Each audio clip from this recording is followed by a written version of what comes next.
সম্মানিত গাজিয়াপাড়াবাসী, আজকের এই নির্বাচনী সভার সম্মানিত প্রধান অতিথি, আমাদের প্রধান আকর্ষণ,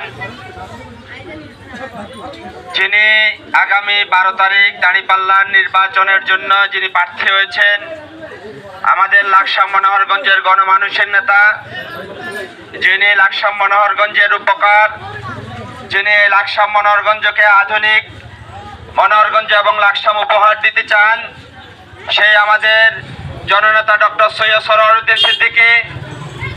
আমার সামনে উপস্থিত ভাইয়েরা, আমরা আজকে খুব কাছাকাছি এক সময় চলে এসেছি, আগামী 12 তারিখ, ঠিক না? 12 তারিখ সারাদিন দাঁড়িপাল্লায় ভোট দিন। আমরা এই স্লোগানকে সেদিন সার্থক করতে চাই ইনশাআল্লাহ। সেদিনের স্লোগান হবে আমাদের বিজয়ের স্লোগান।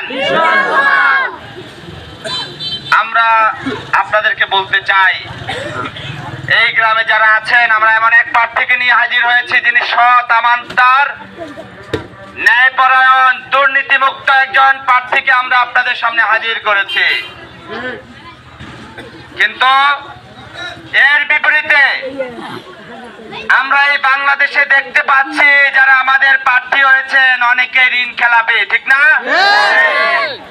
ব্যাংকের টাকা মানে জনগণের টাকা, জনগণের লক্ষ লক্ষ কোটি কোটি টাকা নিয়ে তারা জনগণের টাকা ফেরত দেয় না। যারা জনগণের টাকা ফেরত দেয় না, তারা জনগণের কোনো উপকার করতে পারে না। তারা উল্টো এই দেশের টাকাকে খেয়ে ফেলবে। দেশ তাদের হাতে নিরাপদ নয়। সম্মানিত ভাইরা, আপনারা দেখেছেন যে আমাদের মা বোনরা যখন ভোট চাইতে গিয়েছে, তাদের উপর হামলা করা হয়েছে, আঘাত করা হয়েছে, ঠিক না? ফাঁকে ফাঁকে ঘোষণা করা হয় মাদেরকে ফ্যামিলি কার্ড দেওয়া হবে, এই কার্ড দেওয়া হবে, সেই কার্ড দেওয়া হবে। অথচ এই মাদের উপরে হাত তোলে, যারা মাদের উপর হাত তোলে, তারা কি ফ্যামিলি কার্ড দিয়ে কারো উপকার করতে পারে? মূলত একটা ধান্দাবাজি শুরু করেছে, এই কার্ড দিয়ে নিজেদের পকেট ভরার জন্য আয়োজন করেছে। এজন্য বলবো, আগামী 12 তারিখ ন্যায় এবং ইনসাফের পক্ষে, চাঁদাবাজ মুক্ত, দুর্নীতি মুক্ত, সন্ত্রাস মুক্ত এক দেশ যাতে আমরা করতে পারি, এজন্য আপনারা দাঁড়িপাল্লার পক্ষে ইনশাল্লাহ ভোট দিবেন। আমরা আপনাদের অধিকার, আপনাদের টাকা, আপনাদের সম্পদ আপনাদের কাছে ফিরে দিতে চাই। দেশের মালিকানা বাংলাদেশের জনগণের কাছে ফেরত দিতে চাই। এজন্য আপনারা আগামী 12 তারিখে দাঁড়িপাল্লার সাথে হাতে ভোট দিবেন। কাকে?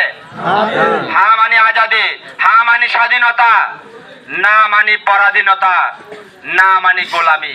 তাহলে আমরা স্বাধীনতার পক্ষে কথা বলবো নাকি গোলামির পক্ষে? আমরা আগামী 12 তারিখে হা এবং দাঁড়িপাল্লায় ভোট দিয়ে আগামীর স্বাধীন বাংলাদেশ উপহার দিতে চাই ইনশাআল্লাহ। সবাইকে সে উদাত্ত আহ্বান জানিয়ে আমার কথা শেষ করছি।